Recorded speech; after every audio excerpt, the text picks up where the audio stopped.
Pagi Bapak Ibu dan Saudara yang terkasih dalam Tuhan, kita bersyukur pada pagi hari yang indah ini kita boleh masuk dalam mesbah doa pagi, kita boleh memuji, menyembah, memuliakan Tuhan. Dan pembacaan firman Tuhan pada pagi hari ini kita lanjutkan dari Matius pasal 21 ayat 18 sampai 22. Matius pasal 21 ayat 18 sampai 22 kita akan baca bersama-sama, ya, baik yang ada di ruang Zoom dan kita yang ada di gereja saat ini. Perikopnya, Yesus mengutuk pohon ara, ayat 18, 1, 2, 3. Pada pagi-pagi hari dalam perjalanannya kembali ke kota, Yesus merasa lapar. Dekat jalan ia melihat pohon ara lalu pergi ke situ, tetapi ia tidak mendapat apa-apa pada pohon itu selain daun-daun saja. Katanya kepada pohon itu, engkau tidak akan berbuah lagi selama-lamanya, dan seketika itu juga keringlah pohon ara itu. Melihat kejadian itu, tercenganglah murid-muridnya, lalu berkata, bagaimana mungkin pohon ara itu sekonyong-konyong menjadi kering? Yesus menjawab mereka, aku berkata kepadamu, sesungguhnya jika kamu percaya dan tidak bimbang, kamu bukan saja akan mendapat berbuat apa yang kuperbuat dengan pohon ara itu, tetapi juga jikalau kamu berkata kepada gunung ini, beranjaklah dan tercampaklah ke dalam laut, hal itu akan terjadi. Dan apa saja yang kamu minta dalam doa dengan penuh kepercayaan, kamu akan menerimanya. Amin. Demikian jauh pembacaan firman Tuhan. Bapak Ibu Saudara yang terkasih dalam Tuhan, kebenaran firman Tuhan kita renungkan pagi hari ini untuk menolong kita, pentingnya kita berdoa dengan yakin. Jadi perkataan kita itu adalah doa, perkataan kita itu ya berkuasa, kira-kira begitu ya. Tetapi sebelum Yesus menyatakan hal ini, kalau kita lihat dari perikop ini ditutup di ayat 22, semacam puncak ya. Apa saja yang kamu minta dalam doa dengan penuh kepercayaan, kamu akan menerimanya. Jadi apa yang kita minta, apa yang kita katakan akan terjadi. Nah, sebagaimana apa yang dikatakan oleh Yesus terjadi. Nah, itu membuat murid-murid heran ya. Nah, ayat 20, melihat kejadian itu tercenganglah murid-muridnya lalu berkata, bagaimana mungkin pohon ara itu sekonyong-konyong menjadi kering? Nah, tetapi sebelum kita masuk kepada apa yang dikatakan oleh Yesus, ya, kita melihat juga mengapa Yesus mengutuk pohon ara itu. Nah, konteksnya kita lihat di ayat 8, pagi-pagi hari dalam perjalanannya kembali ke kota, Yesus merasa lapar. Jadi lapar, butuh makan, ya, lapar, butuh makan. Nah, kemudian di ayat 19, dekat jalan ia melihat pohon ara lalu pergi ke situ, tetapi ia tidak mendapat apa-apa pada pohon itu selain daun-daun saja. Nah, seorang lapar melihat ada pohon yang ada, tentu yang diharapkan ada buah yang dapat menjadi jawaban dari kelaparan itu, ternyata tidak ditemukan. Jadi kecewa juga ya, sedih. Nah, kemudian apa yang dilakukan oleh Yesus? Katanya kepada pohon itu, engkau tidak akan berbuah lagi selama-lamanya. Dan ketika itu juga keringlah pohon ara itu.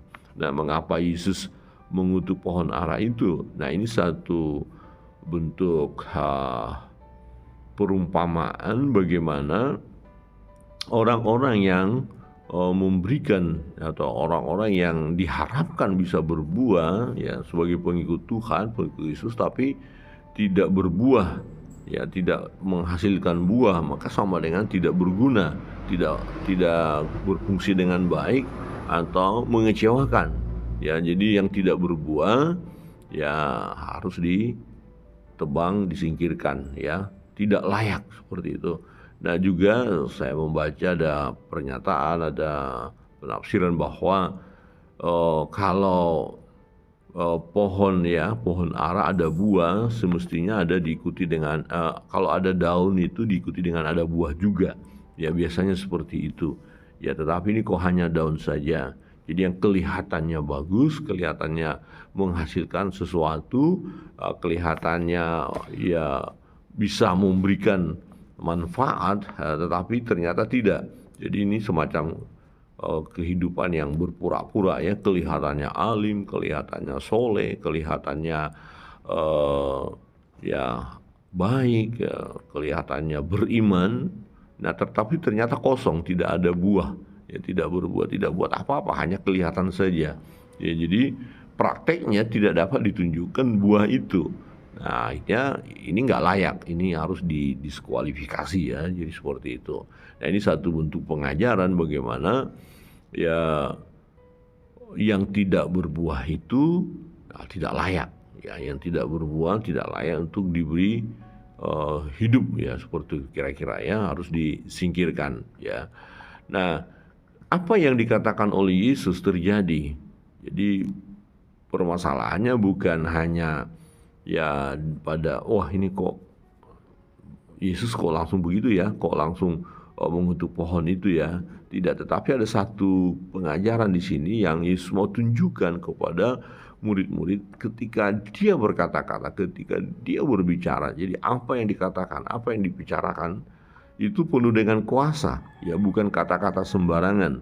Ya, jadi bukan karena ya pohon aranya ya ada kebencian Yesus kepada pohon ara, tidak, tetapi pohon ara itu tidak berbuah, mengecewakan, tidak layak, ya sudah dikutuk ya istilahnya, tapi bukan karena kemarahan yang luar biasa sehingga oh kamu tidak layak, seperti tidak, tetapi karena tadi memberi harapan tetapi ternyata tidak ya.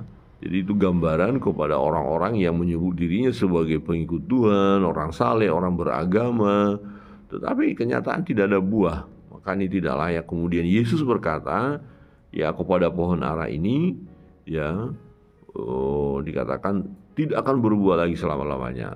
Bukan hanya tidak berbuah, tapi hasil perkataan itu adalah, ya pohon itu kering, ya mati gitu ya. Nah, hal itu membuat murid-murid tercengang. Kemudian baru Yesus memberitahukan ya. Nah, ini loh kira-kira begitu. Kenapa ya pohon ara itu begitu ya? Baru Yesus ngomong kayak gitu kok langsung jadi begitu. Nah, ini. Ya bukan hanya Yesus, bukan hanya Yesus, tapi semua orang yang punya iman. Jadi perkataan yang berkualitas itu ya perkataan yang penuh dengan iman ya, tidak hanya bicara, tidak sembrono berbicara gitu ya. Nah, Yesus menjawab mereka begini, aku berkata kepadamu, sesungguhnya jika kamu percaya dan tidak bimbang. Ini suatu penekanan di sini. Jadi melalui boleh katakan ilustrasi lah ya. Jadi ya, pohon ara itu dijadikan oleh Yesus sebagai bahan pengajarannya atau ilustrasi itu. Nih, aku bicara seperti ini terjadi. Nah, kamu pun kalau kamu berbicara tapi dalam bicaramu itu kau percaya dan tidak bimbang, nah kamu bukan saja akan dapat berbuat apa yang kuperbuat dengan pohon ara itu, tetapi juga jikalau kamu berkata kepada gunung ini, beranjaklah dan tercampaklah ke dalam laut, hal itu akan terjadi. Ya, perintahkan, gunung, pindah ke sana. Kalau punya iman, perkataan kita ya penuh dengan kuasa, ya maka gunung itu akan pindah sesuai dengan apa yang kita katakan.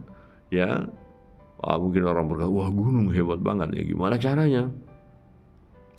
Ada satu kisah nyata ya, dalam satu di sini Amerika ya. Jadi ada jemaat, mereka membeli tanah dan membangun gereja. Nah, tetapi di belakang gereja itu ada gunung dan itu bermasalah.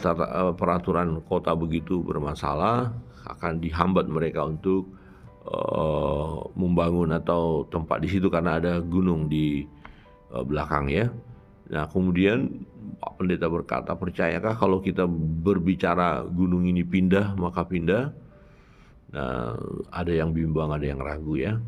Nah, kemudian diberikan, kalau punya iman, kita perkatakan gunung ini pindah, maka akan pindah.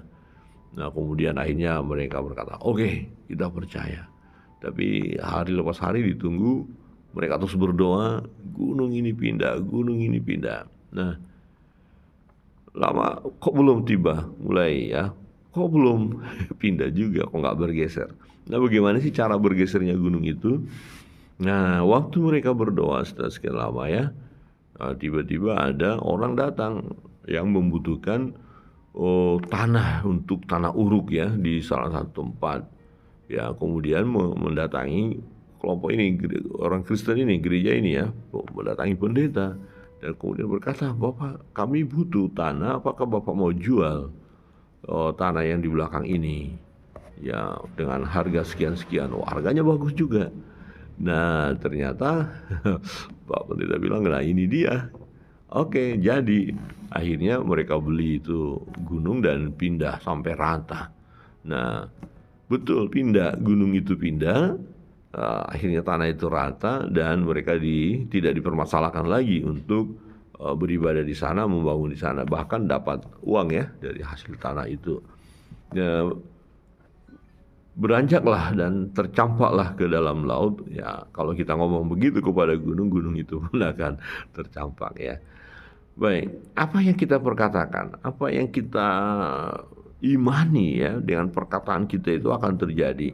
Nah, maka pengajaran dalam bagian ini mau mengatakan doa kita itu tidak sia-sia ya. Doa orang benar apabila dengan yakin didoakan besar kuasanya, itu firman Tuhan katakan kan. Jadi apa saja yang kamu minta, apa saja yang kamu minta dalam doa ya, dalam doa dengan penuh kepercayaan. Jadi waktu berdoa itu harus ada iman. Jangan ya kita berdoa mudah-mudahan ya, kalau ya ya, kalau tidak tidak, itu bukan doa. Jadi kalau kita berdoa minta sesuatu, Tuhan kami minta dalam nama Yesus kami minta. Nah, waktu kita bilang kami minta ini yang kita minta itu kita yakin sudah kita dapatkan. Ya, jangan Tuhan kalau boleh ya yang ini aja ya, kalau boleh lo ya, kalau boleh lo. Ini kamu minta atau enggak sih? Serius apa enggak mintanya? Oh, kami minta ini, maka terjadi. Ya, kita minta dengan penuh kepercayaan ya, dikatakan jangan bimbang. Ya, percaya sepenuhnya. Nah, kalau orang bimbang, ragu-ragu ya, nah maka kadang-kadang muda-mudi ya kalau ditanya, sudah berdoa untuk teman itu? Ya, Tuhan pasti beri yang terbaik lah. Tapi kau minta? Enggak. Gimana sih? Ya, Tuhan bilang minta lah. Ya, supaya kita nggak kecewa dengan sesuatu yang kita terima, ya kita harus minta. Misalnya kita minta sesuatu dan kemudian Tuhan kasih, kenapa kita kecewa? Karena kita sudah minta. Masa kita sudah minta kemudian kita kecewa? Tapi kalau misalnya kita dapatkan, misalnya ada seseorang memberi sesuatu kepada kita tapi kita tidak suka, cuman kita nggak mau mengecewakan hati orang yang memberi, kita terima tapi kita nggak suka sebenarnya. Akhirnya apa, kita puas dengan apa yang kita terima? Kan tidak. Ya memang saya nggak minta kok. Ya tapi dikasih, ya syukur aja dikasih. Ya dikasih syukur, nggak dikasih ya syukur. Jadi itu bukan permintaan. Permintaan itulah aku minta. Ya aku minta ini Tuhan, jenisnya ini Tuhan. Jadi detail banget ya. Ya, Yesus berkata kepada pohon itu, jangan berbuah lagi. Kering sudah. Jadi yang mau kita lihat itu perkataan itu. Ya, perintah. Nah, kalau perkataan kita adalah permohonan, bukan kita perintah Tuhan ya, tapi memohon. Tapi permohonan yang punya ya kualitas gitu loh. Ya, bukan itu tadi bimbang ya, bisa nggak sih? Jangan-jangan Tuhan nggak mau kasih, jangan-jangan begini. Kalau udah bilang jangan-jangan nggak usah minta deh. Jangan doakan. Jadi kalau kita berdoa tapi tidak yakin, jangan doa. Ya, nggak perlu berdoa. Kalau tidak yakin dengan apa yang didoakan, misalnya kita minta mujizat Tuhan terjadilah, tapi iya kalau jadi, kalau enggak bagaimana?